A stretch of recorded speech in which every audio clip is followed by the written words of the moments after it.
ब्रह्मांड ही सब कुछ है। समय, स्पेस और मैटर सब कुछ इसी में समाहित है। हमारी पृथ्वी इस संसार में घूमता हुआ एक कणभर है जो हमारे मिल्की वे गैलेक्सी में मौजूद 200 अरब तारों में से एक का चक्कर काट रही है। ये विशाल संरचना 90 अरब प्रकाश वर्ष तक की दूरी में फैले आकाश गंगाओं के सागर में सिर्फ एक बूंद के समान है। ये है हमारा घर, हमारी पृथ्वी। सुख सुविधाओं से भरपूर एक आरामदायक ग्रह है। एक बार रोज के कामकाजों को छोड़कर आकाश में देखिए, क्या दिखाई देता है। आकाश में फैले ये टिमटिमाते हुए तारे कितने खूबसूरत लग रहे हैं। रात में हम जिन तारों को देख पाते हैं वो सब हमारी मिल्की वे गैलेक्सी में एक छोटे से पेज के समान है। हमारी गैलेक्सी में हम यहाँ रहते हैं और रात में हमें सिर्फ ये छोटे से तारे दिखाई देते हैं। कितनी विशाल है हमारी गैलेक्सी, लेकिन ब्रह्मांड में इसका कोई अस्तित्व नहीं है। जय हिंद दोस्तों, आप सभी का स्वागत है नॉलेज स्टडी क्लासेस पर। तो चलिए हम लोग अब शुरू करते हैं यहाँ पे अपनी क्लास। और चलिए हम लोग उड़ान भरते हैं पहले पृथ्वी की सतह से। जैसे जैसे हम पृथ्वी की सतह से ऊपर उठते जाते हैं वैसे वैसे हमें पृथ्वी की सतह ब्लू स्पेल की तरह दिखाई देने लगती है। ये है इंटरनेशनल स्पेस स्टेशन, जो मनुष्य द्वारा बनाई गई सबसे बड़ी चीज। ये 27,580 किलोमीटर से पृथ्वी की चक्कर काट रहा है, जो कि पृथ्वी सतह से लगभग 400 किलोमीटर दूर है। और ये लगभग 24 घंटे में पृथ्वी की 16 बार चारों ओर घूम जाता है। जैसे हम इंटरनेशनल स्पेस स्टेशन से और ऊपर जाते हैं तो हमें मनुष्य द्वारा बनाई गई कुछ और अनोखी चीजें देखने से मिलते हैं। सैटेलाइट, अंतरिक्ष में मनुष्य द्वारा भेजी गई हजारों सैटेलाइट पृथ्वी का चक्कर काट रही है। अंतरिक्ष में सैटेलाइट का जाल सा बिछा हुआ है। चलिए और ऊपर चलते हैं। इतने ऊपर से पृथ्वी का नजारा तो देखिए कितना खूबसूरत दिख रहा है। हमारी ये पृथ्वी नीला ग्रह भी कहा जाता है। फिलहाल अब हम और ऊपर चलते हैं। अब हम पहुंच चुके हैं चांद के पास, जो कि यहाँ पर 12 एस्ट्रोनॉट आ चुके हैं, जिनमें नील एंगस्ट्रॉन पहले व्यक्ति थे जो इसकी सतह पर उतरे थे। और उनके पैरों के निशान आज भी चांद की सतह पर देखे जा सकते हैं। चांद पर कोई वायुमंडल नहीं है, इसलिए इनका निशान सदियों तक बना रहेगा। अभी हम अपने घर से लगभग 4 लाख किलोमीटर दूर हैं और चांद से हमारा घर अर्थात हमारा ग्रह कुछ इस तरह दिखाई देता है। और ऐसा लग रहा है जैसे बीच में एक ब्लू मार्बल लगी हो और चांद की सतह एक बैटलफील्ड की तरह लग रही है, जिसमें पहले अरबों सालों तक कोमेट और एस्ट्रॉइड की मार को झेला हो। चांद के कोई वायुमंडल नहीं है जो कि कोमेट और एस्ट्रॉइड की स्पेस में ही जला दे। सौभाग्य से हमारी पृथ्वी का वायुमंडल है जो हमें अंतरिक्ष से आने वाली हानिकारक कीड़ों से बचाती है। तो चलिए हम अंतरिक्ष में एक लंबी छलांग लगाते हैं। ये है सौर मंडल की सबसे चमकीला ग्रह वीनस। इसको ही पृथ्वी की छोटी बहन कहा जाता है, क्योंकि यह भी पृथ्वी की तरह है, जिसकी ग्रेविटी लगभग पृथ्वी के समान है। लेकिन यह ग्रह भी एक नर्क की तरह है, क्योंकि इस पर होती है भयंकर बारिश, लेकिन पानी की नहीं बल्कि एसिड की। एटमॉस्फेयर में जो बादल दिखाई दे रहे हैं वो अर्थात सल्फ्यूरिक एसिड के हैं। हमारे सौर मंडल में वीनस ही एक ऐसा ग्रह है जिस पर सबसे ज्यादा ग्रीन हाउस इफेक्ट होता है।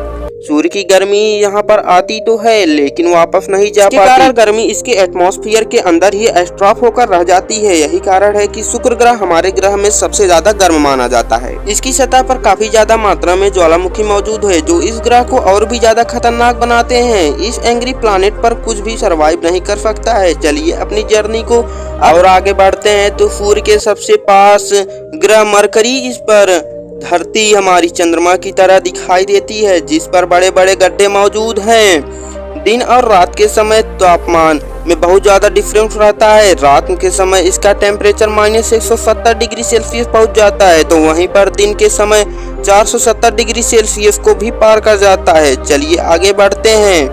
ये है हमारा भगवान, यही है जो हमें ऊर्जा, पृथ्वी को ऊर्जा प्रदान करता है। अगर ये ना होता तो हम ना होते। पृथ्वी लगभग 150 मिलियन किलोमीटर दूर। ये तारा इतना बड़ा है कि इसमें लाखों पृथ्वियां समा जाएं। सूर्य इतना भारी है जो पूरा सोलर सिस्टम को चला रहा है। चलने वाली आगों की लपटें इतनी बड़ी होती हैं कि सूर्य की सतह से हजारों किलोमीटर ऊपर तक चली जाती हैं। चलिए अपनी यात्रा को और आगे बढ़ाते हैं। ये है पृथ्वी का सबसे नजदीकी ग्रह मंगल। मंगल ग्रह की धरती लाल है, इसलिए इसे लाल ग्रह भी बोला जाता है। वैज्ञानिक मंगल ग्रह के बारे में जानने के लिए उत्सुक हैं, क्योंकि वैज्ञानिक कहीं न कहीं ये अनुमान लगाते हैं कि मंगल ग्रह हमारा पास्ट है। वैज्ञानिक मानते हैं कि मंगल ग्रह धरती पर जीवन भला बुरा होगा। मंगल ग्रह की धरती पर भी सागर मौजूद थे, इसका खुद एटमॉस्फेयर है। आज यह ग्रह वीरान और बंजर पड़ा हुआ है। आज इस ग्रह वैज्ञानिक सूक्ष्म रूप से ही सही लेकिन खोजने में लगे हैं, और वैज्ञानिक भविष्य में इस ग्रह पर बस्तियां बसाने की सोच रहे हैं। अगर हम मंगल ग्रह पर आए ही हैं तो कैसे इसे मिस कर सकते हैं। ओलंबस मास एक प्राचीन ज्वालामुखी मंगल की धरती पर ज्वालामुखी से बड़ा है। पहाड़ माउंट एवरेस्ट की चोटी से भी लगभग 3 गुना ऊंचा है, और ये हमारे सोलर सिस्टम की सबसे ऊंची चोटी है। अगर हम मंगल की धरती से अपने पृथ्वी को देखें तो हमें कुछ या इस तरह से दिखाई देता है।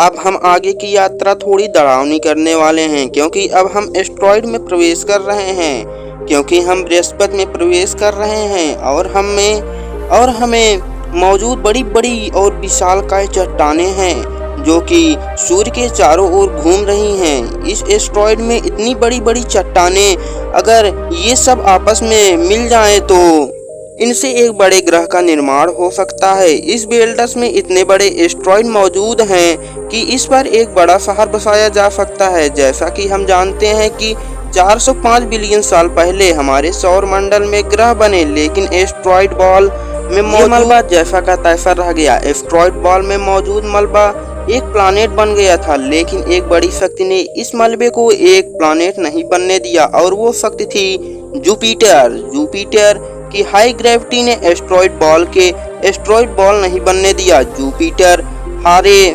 सोलर सिस्टम का सबसे बड़ा और सबसे ढेर सारे चंद्रमा हैं। ये इतना बड़ा है कि हमारे सोलर सिस्टम के प्लैनेट को मिलाकर इतना बड़ा ग्रह नहीं बनाया जा सकता।